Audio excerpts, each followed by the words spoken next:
त्याच्यानंतर छत्रपती शिवाजी टर्मिनल्स, 2 दहशतवादी तिथे शिरलेले होते. त्यांनी प्रचंड तिथे गोळीबार चालू केला. माणसं दिसतील तिकडे ते गोळ्या मारत सुटले. प्रत्येक माणसाला मारायचं त्यांचं टार्गेट होतं. एकही माणूस वाचता कामा नये असं त्यांचं टार्गेट होतं. आणि ते प्रत्येक ठिकाणी गोळ्या मारत सुटले.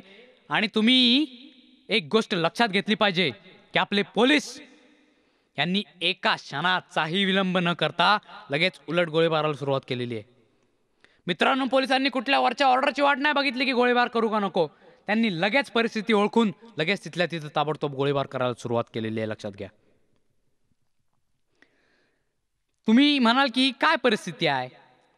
मित्रांनो, परिस्थिती जरा समजावून घ्या. दहशतवाद्यांकडे आहेत AK-47 किंवा त्याच्याही पेक्षा आधुनिक रायफल AK-74 आणि पोलिसांकडे आहेत 303 जुनाट ठोकळे, ज्याच्यामध्ये 20 ते 25 सेकंदानंतर एक गोळी सुटली जाते. आणि दहशतवाद्यांकडे एका सेकंदात 20-25 गोळ्या सुटल्या जातात. तरी सुद्धा आपले पोलीस बिचकले नाहीत. तरी सुद्धा आपले पोलीस डगमगले नाहीत. त्यांनी जबरदस्त 303 गननी त्यांनी दहशतवाद्यांचा सामना केला सामना आणि दहशतवाद्यांना छत्रपती शिवाजी टर्मिनलच्या बाहेर पडायला लावलं.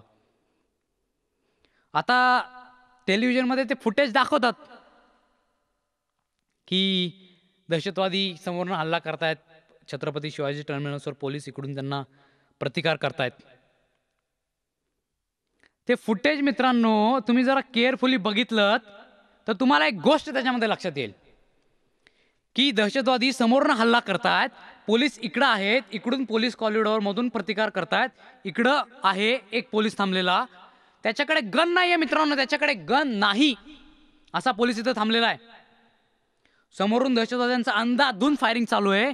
इकडचे पोलीस प्रतिकार करतायत, ह्याच्याकडे गन नाहीये आणि ह्यानं अतिशय चलाकीनं फायरिंग चालू असताना एकदम चपळाईने इकडे गेला. त्यानं स्वतःची गन उचलली आणि बाहेर येऊन लगेच काउंटर फायरिंगला सुरुवात केली. मित्रांनो, तुम्हाला जर माहिती असेल, तुम्हाला जर फील येत असेल तर एक गोष्ट लक्षात घ्या की समोरून फायरिंग चालू असताना इकडं जाणं याला फार मोठं धाडस लागतं. याला प्रचंड धाडस लागतं आणि ते धाडस दाखवलं. त्यांचं नाव किरण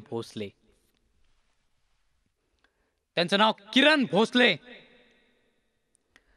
आणि ज्या ठिकाणी लढाई चालू आहे त्या ठिकाणाचं नाव छत्रपती शिवाजीराजे भोसले.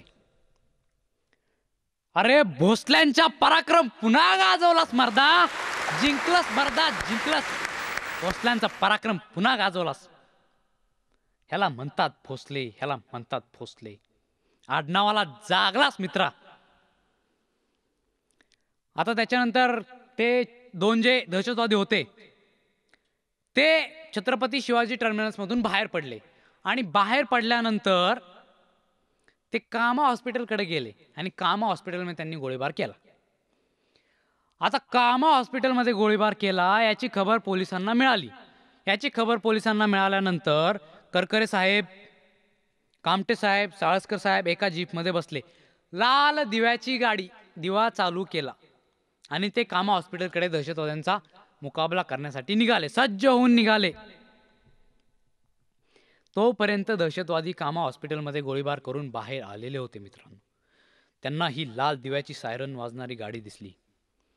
ते दहशतवादी लपून बसले आणि जशी गाडी त्यांच्या जवळ आली तसे ते बाहेर आले आणि त्यांनी त्यांच्या जवळ असलेल्या स्टेन गननी दहशतवाद्यांनी आपल्या अधिकाऱ्यांवर गोळ्या झाडल्या आणि एका क्षणात होत्याच नव्हतं झालं. पण आपले कामटे साहेब मित्रांनो, ह्याही परिस्थितीत लक्षात घ्या, कामटे साहेबांवर समोरून गोळ्यांचं फायरिंग होतंय 4-5 फुटांवरून आणि कामटे साहेबांनी तशाही अवस्थेत आपली गन काढून एका दहशतवादाला टिपला, त्याला इंजोर्ड केला आणि मगच कामटे साहेबांनी आपला प्राण सोडला. तो दहशतवादी इंजोर्ड झाला. त्या दहशतवाद्यांनी त्या दोघांनी मिळून त्या तिघांना आणि मागं असलेल्या त्यांच्या 4 साथीदारांना भरपूर गोळ्या मारल्या आणि साळसकर साहेब, कामटे साहेब आणि करकरे साहेब यांना गाडीतून बाहेर काढलं आणि रस्त्यावर फेकून दिलं आणि रस्त्यावर फेकून नुसतं दिलं नाही तर रस्त्यावर त्यांची बॉडी पडलेली असताना सुद्धा त्या तिघांच्याही बॉड्यामध्ये परत गोळ्या घातल्या आणि मग दहशतवाद्यांनी पोलिसांची गाडी चालू करून ती गाडी पळवून नेली.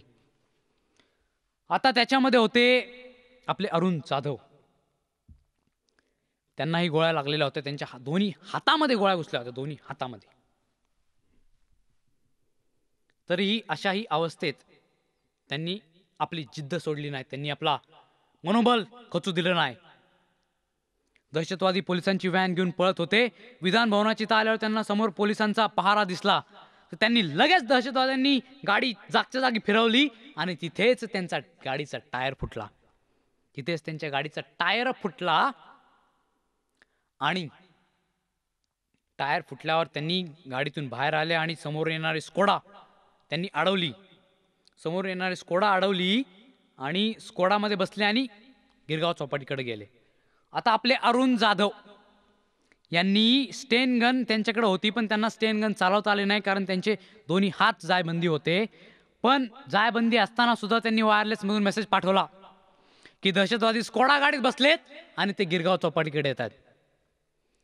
प्रचंड जबरदस्त मानसिकता आहे मित्रांनो, ही जबरदस्त मानसिकता आहे मित्रांनो. या मानसिकतेचा आपण विचार सुद्धा करू शकत नाही. आणि आता तुम्हाला इथे एक वेगळा योगायोग सांगतो. यांचं नाव जाधव आणि छत्रपती शिवरायांच्या आई जिजाऊ मासाहेब यांच्या आईचं नाव सुद्धा जाधव. आता एक गोष्ट आपण इथं लक्षात घेतली पाहिजे. यांचं आडनाव जाधव म्हणजे जाधव भोसल्यांच्या पराक्रमानं पुन्हा एकदा देशाला तारलं की हो, पुन्हा एकदा देशाला तारलं की हो. आता